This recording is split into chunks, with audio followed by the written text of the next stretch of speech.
for the first 40 odd years of my life, there were lots of buildings and very little grass.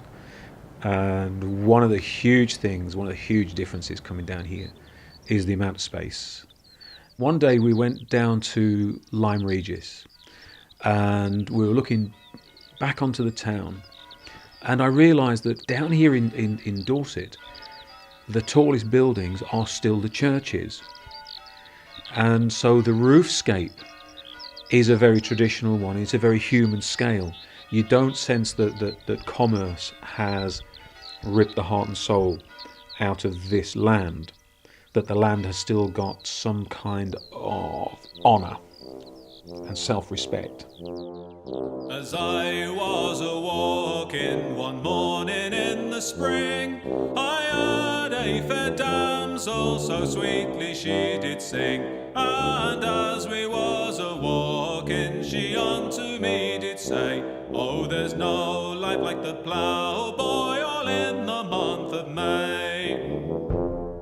I was the instigator of Soundscape, which is a project for West Dorset to bring together traditional English songs collected in the West Dorset area 100 years ago with contemporary photographs by a friend of mine, Robin Mills, who's a farmer near here, and to bring them together into a portfolio form that made a connection between the more ephemeral nature of the song and the more accessible image of the photograph.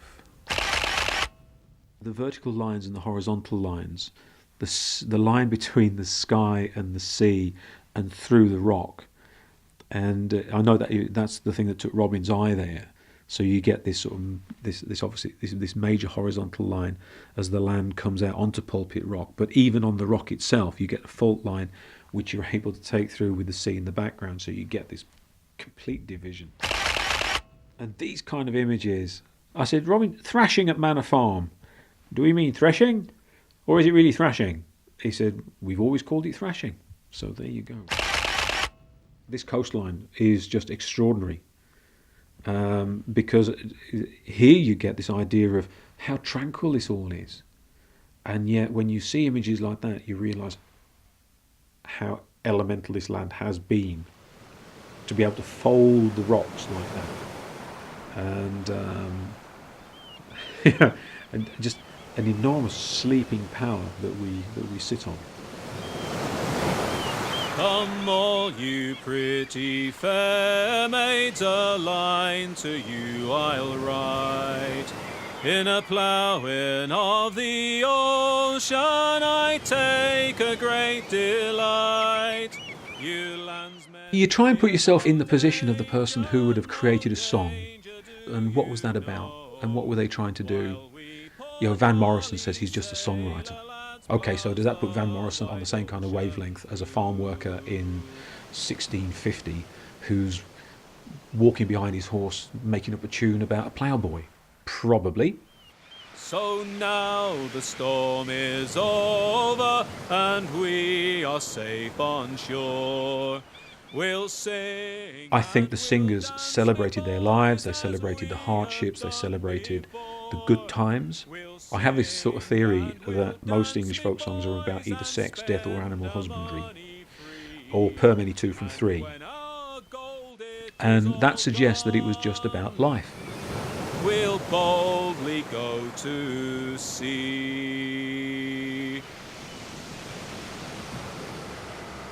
When you walk in this landscape today and you've been singing songs from 100 years ago, you are conscious that the farms are not worked the same way.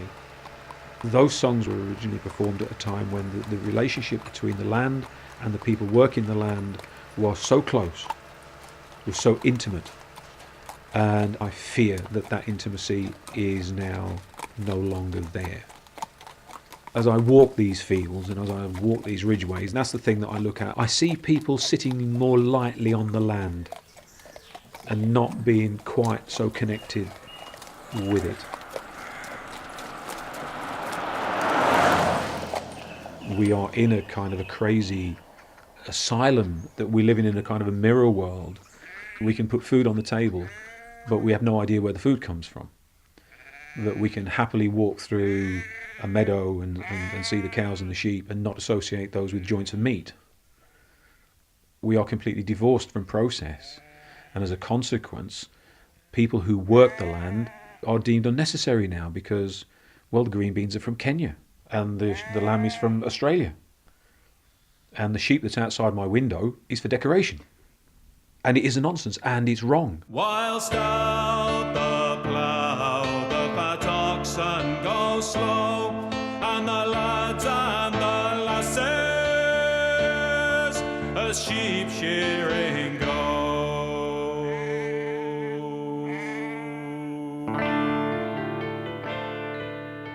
The old farmers, farming families, people who knew the land, they would have a particular attitude to the music. And there's a beautiful song called the Sheep Shearing Song, which was a festival in Dorchester County Museum. There's a photograph taken at a sheep shearing festival. But this guy came up to me at the end of the year and he said, I think you romanticised that just a little bit. It was bloody hard work. But he connected very much with the idea of the sheep shearing festival as being a necessary part of the agricultural calendar that involved a lot of effort from a lot of people, and you turned it into a course of celebration. You get the people who maybe have only lived here for a few years, but love it and love all things to do with it. And they're taking the material on a slightly different level, don't understand what sheep shearing's about. Wouldn't know a tup from a ram, from a wether, from a ewe, and all of that. And then, of course, there are people who just enjoy the music and they'll go and listen to it wherever you are. People would come up to us and say, I feel that I've learned so much.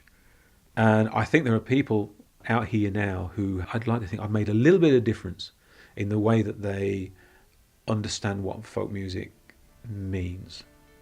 I would like to feel that maybe as a small consequence of what I do, people connect differently with the land that they've come to live in, that they realise that it is far more multidimensional than they had possibly appreciated, that it is not just a pretty land, it is the storm-tossed seas, and there is as much to be gained from standing on a beach in a storm and realising the majesty of that and the musicality of all of that. I'd be happy with that.